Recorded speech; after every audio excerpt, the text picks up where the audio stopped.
औज़ुबिल्लाहि बिस्मिल्लाहिर्रहमानिर्रहीम। हज़रत अबू बकर सिद्दीक़ रज़ी अल्लाह तआला अन्हो व हज़रत इब्न ज़ुबैर रज़ी अल्लाह तआला अन्हो व हज़रत अली रज़ी अल्लाह तआला अन्हो वगैरह की नमाज़ों के हालात।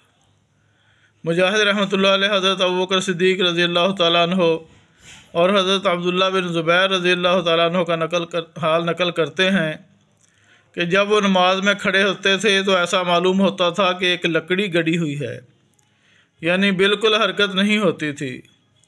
उलमा ने लिखा है कि हज़रत इब्न ज़ुबैर रज़ी अल्लाह तआला अन्हो ने हज़रत अबू बकर सिद्दीक़ रज़ी अल्लाह अन्हो से नमाज सीखी और उन्होंने हुज़ूर सल्लल्लाहु अलैहि वसल्लम से, यानी जिस तरह हुज़ूर सल्लल्लाहु अलैहि वसल्लम नमाज पढ़ते थे उसी तरह अबू बकर सिद्दीक़ रज़ी अल्लाह अन्हो पढ़ते थे। और उसी तरह अब्दुल्लाह बिन ज़ुबैर साबित रज़ी अल्लाह अन्हु कहते हैं कि अब्दुल्लाह बिन ज़ुबैर रज़ी अल्लाह अन्हु की नमाज ऐसी होती थी कि गोया लकड़ी एक जगह गाड़ दी। एक शख्स कहते हैं कि इब्न ज़ुबैर रज़ी अल्लाह अन्हु जब सजदा करते तो इस कदर लंबा और बेहरकत होता था कि चिड़ियाँ आकर कमर पर बैठ जाती। बाद मरतबा इतना लंबा रुकू करते कि तमाम रात सुबह तक रुकू ही में रहते। बाद का सजदा इतना ही लंबा होता कि पूरी रात गुजर जाती। जब हज़रत इब्न ज़ुबैर रज़ी अल्लाह अन्हु से लड़ाई हो रही थी तो एक गोला मस्जिद की दीवार पर लगा, जिससे दीवार का एक टुकड़ा उड़ा और हज़रत इब्न ज़ुबैर रज़ी अल्लाह तआला अन्हु के हलक और दाढ़ी के दरमियान को गुज़रा, मगर ना उनको कोई इंतशार हुआ, ना रुकू सजदा मुख्तसर किया। एक मरतबा नमाज पढ़ रहे थे, बेटा जिसका नाम हाशिम था पास सो रहा था। छत में से एक सांप गिरा और बच्चे पर लिपट गया। वो चिल्लाया, घर वाले सब दौड़े हुए आए, शोर मच गया, उस सांप को मारा। इब्न ज़ुबैर रज़ी अल्लाह तआला अन्हु उसी इत्मीनान से नमाज पढ़ते रहे। सलाम फेंक कर फरमाने लगे कि कुछ शोर की सी आवाज़ आई थी, क्या था? बीवी ने कहा, अल्लाह तुम पर रहम करे, बच्चे की तो जान भी गई थी, तुम्हें पता ही ना चला। फरमाने लगे, तेरा नास हो, अगर नमाज में दूसरी तरफ तवज्जो करता तो नमाज कहाँ बाकी रहती। हज़रत उमर रज़ी अल्लाह तआला अन्हु के आखिर ज़माना में जब उनके खंजर मारा गया, जिसकी वजह से उनका इंतकाल हुआ, तो हर वक्त खून बहता था और अक्सर गफलत भी हो जाती थी। लेकिन उस हालत में भी जब नमाज के लिए मुतनब्बे किए जाते तो उसी हालत में नमाज अदा फरमाते और इरशाद फरमाते कि इस्लाम में उसका कोई हिस्सा नहीं जो नमाज छोड़ दे। हज़रत उस्मान रज़ी अल्लाह तआला अन्हु तमाम रात जागते और एक रकत में पूरा कुरान शरीफ ख़त्म कर लेते।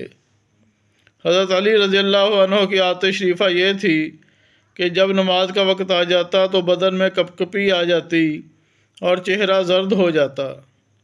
किसी ने पूछा कि यह क्या बात है? फरमाया कि उस अमानत का वक्त है जिसको अल्लाह जल्ल शाअनुहु ने आसमानों और ज़मीन और पहाड़ों पर उतारा, तो वो उसके तहम्मुल से आजिज़ हो गए और मैंने इसका तहम्मुल किया है।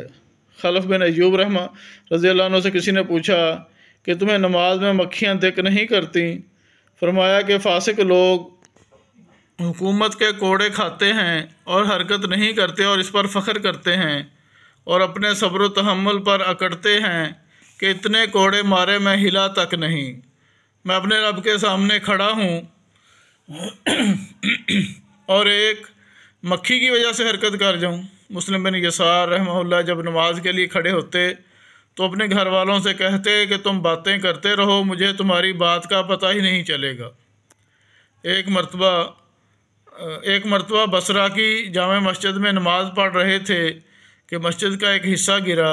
लोग इसकी वजह से दौड़े, वहाँ जमा हुए, शोर शगब हुआ, मगर उनको पता ही ना चला।